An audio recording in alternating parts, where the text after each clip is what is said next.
Hello everyone, Kireth here, hope you're well. Today I'm going to be answering a question that I get asked a lot, particularly on my iRacing live streams, and it's a very interesting question. People asking me whether they should try iRacing. And normally it's a very difficult question to answer without knowing much about your personal circumstances, the equipment you have, your experience with sim racing games, etc. So what I've decided to do is put together this 4-step guide that in my opinion will determine whether you should try iRacing or not. Because on its day, iRacing is absolutely superb.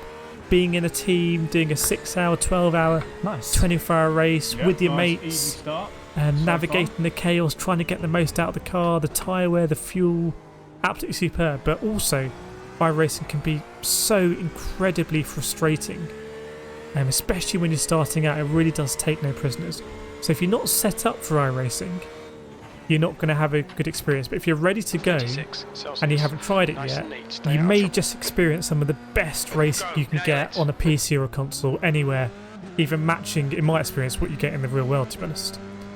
But let's start off with question number 4 in this 4-step guide, and it's going to be, what is your experience of racing games? Now, I put together this little grid here, a lot of logos here, looks quite cool actually, I think.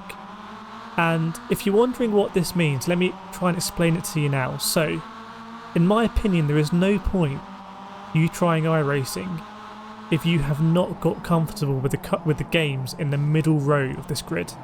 GT Sport, Forza, F1 2020, which is actually quite an in-depth game from my experience playing it. Project Cars 1 or 2, maybe 3. Dirt Rally. So if you've had a good time on those games and you enjoy them and you feel like you're okay at them, then that's a perfect place to step up to the likes of iRacing, or Assetto Corsa, or ACC, R-Factor 2, any of those in the top row. However, if your only experience of racing games is the racing games in the bottom part of that grid, your Dirt 5s, your Cruise, your Forza Horizons, your Need for Speed, obviously your Wreckfest, right then you probably need to go into that middle simcade area first before you go into iRacing. And that's not to say that anyone playing those games is a bad driver, definitely not. It's just that the way that those games deal with handling, deal with braking, deal with power and acceleration out of corners is very, very different to iRacing. So for example, in Need for Speed, if you apply the brakes going into a corner, you will stop the car. Great. In iRacing, if you were in a high-powered car and you apply the brakes 100% going into a corner, you probably will spin the car. And that's quite an unusual thing to understand off the bat. Whereas if you go into Forza, you can take ABS off. If you go into Sport, you can take ABS off and understand how the cars react in those situations. So that's my recommendation out of that question. If you're only playing the games in the bottom tier of that grid, definitely look to try out some of the ones in the middle tier. GT Sport on PlayStation, an older Gran Turismo game if you've got an older PlayStation. Forza is available on Game Pass, you can get that essentially for free on Xbox and PC. I'm very lucky, I've played pretty much every game on that grid and I really enjoy all of them that I've played. I'm just really into racing, but don't try and make that step up from one of the bottom grid games to iRacing is my recommendation. You probably won't have the best experience. Now let's go into equipment. A load of equipment has popped up on the screen. What does this mean? So in the bottom bit we've got gamepads. Now if you're a gamepad player, even on GT Sport or Forza, and even if you're very, very good, and I'm lucky to play with some of the best pad players in GT Sport in some of the leagues that I race in, unfortunately you're not going to have a good time on iRacing. You need to be on the wheel for iRacing. It's just the way it is. ACC, you can get away with a pad actually. GT Sport, very good on the pad, but not iRacing. You need to be on the wheel. Now those wheels in the middle grid, we've got a Thrustmaster T80 on the left hand side. That's actually my first ever wheel that I had. And on the right we've got a cheap one that I picked off Amazon. Those wheels are going to be no good in iRacing either. You really need to have force feedback as a minimum to have a good time on iRacing. And that's because if you apply the throttle a little bit too early going into a corner, or you snatch the brakes a little bit, the force feedback will let you know what the car's doing before your brain can even work out from the horizon changing on screen. It's actually an interesting point I've noticed with ACC that has a different level of force feedback. It doesn't do it as well as iRacing in my opinion. But you really need to have a force feedback wheel. So at the top I've got G29, T150, CSL Elite. All of those wheels will be fantastic. None of those wheels at the top have load cells at standard. I didn't have a load cell when I started iRacing. I'm very lucky to have a load cell set up now. But you don't need to have a load cell for iRacing either. So just a force feedback wheel and you'll be good to go. Now we're going to go into question number 3 already as I spin this Dallara F3 car at Brands Hatch and almost take off my front wing going into the wall at Druids. And question number 3 is, do you really want to go through the pain of becoming a better driver? It's a bit more of a nuanced question than it seems. It's not as easy as saying, do you want to become a better driver? Yes, everyone does. Because in iRacing there is so much pain with making mistakes. On screen at the moment we've got either a 3 or a 6 hour race we were doing at Alton Park. Oh, it's alright, you've got time in the back, you're clear behind, And just almost like a slow motion spin can have really serious consequences. And you don't have that in your other games. You don't have that in GT Sport or Forza when you've got some assists on. You definitely don't have it in Need for Speed or the Crew or anything like that. But in iRacing, it's brutal. So if you're doing a 12-hour race, 24-hour race, you may have moments where you spin the car and you crash it, and that's the end of the race for you. And it can be crushing. You don't need to go through that if you don't want to. At Bathurst here, this is me, beginning of the race, lap 1. Very slight oversteer turns into a big moment. I can't save it. I'm in the wall. Race is pretty much over because damage in iRacing is brutal. Luckily, don't take anyone else out. So yeah, my question there is: do you really want to go through the pain of becoming a better driver? And it's not as an easy as question as you might think, because you don't need to do it if you don't want to. Right, question number 4, the last question, and it is: do you have the PC and also just generally the resources to play iRacing? I've got the specs up here.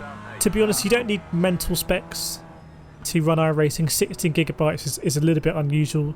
It's the only thing that a half decent gaming computer from the last 5 years might not have. But you need those specs to run it on the PC. You can't just have a console. It's not available on the console. And all of this content I'm scrolling through, or the vast majority of it, you need to pay for that stuff. And you need to pay a subscription as well. So you have to subscribe to the service, and for every car and every track, you need to buy it individually. And that is pretty significant in my opinion. I haven't put the costs up on screen because so many people will be watching this from different countries and different times. There might be different promos, but you can have a look at how much it costs, and it adds up, that's for sure. But what I would say is, you can have so much fun on iRacing with the free content as well. Don't forget that. This race I've got on screen right now, someone's rejoining in a very chaotic way on the right side. It's a completely free race if you're subscribed. All the cars are free, the track is free, entrance is free, and it's great fun. So the MX-5 is a free car in iRacing, so is Alton Park, which is a fantastic track. So you don't need to buy absolutely everything. You can have a lot of fun with the free stuff. Now, with all that said and done, if your answers to all 4 of those questions is yes, you're pretty comfortable with GT Sport or Forza or Project Cars 2. You've got a force feedback wheel that works on the PC. Pretty much every force feedback wheel works on the PC, by the way. You've got the resources to run iRacing. You've got the PC and you can afford the subscription. And you're also willing to go through that journey to become a better driver. Then not only would I say you should try iRacing, I'll go as far to say you will really enjoy iRacing. You will really enjoy it, because there is nothing like it when everything is going well, you're comfortable with the car, comfortable with the track, and you're racing drivers of your standard, and it's a sprint race or endurance, whatever, and you're having fantastic racing, not only with other drivers, but also you and the track. Just you mastering the car on the track, which is something that you don't often get with those middle simcade games where it's more about the racing than the driving, in my opinion. So that's my recommendation. But if any of those bits are missing for you, so you don't have the PC, or you don't have a wheel, or you never used a wheel before, then it's probably too soon. And if you're thinking about jumping in, they do a lot of promotions on their subscriptions. You can just sign up for a month or a couple of months. I'm an FIA licensed driver because of my real world racing, so I actually got 3 months free through the FIA, so check if you're affiliated with any organisation like that or you've got a licence.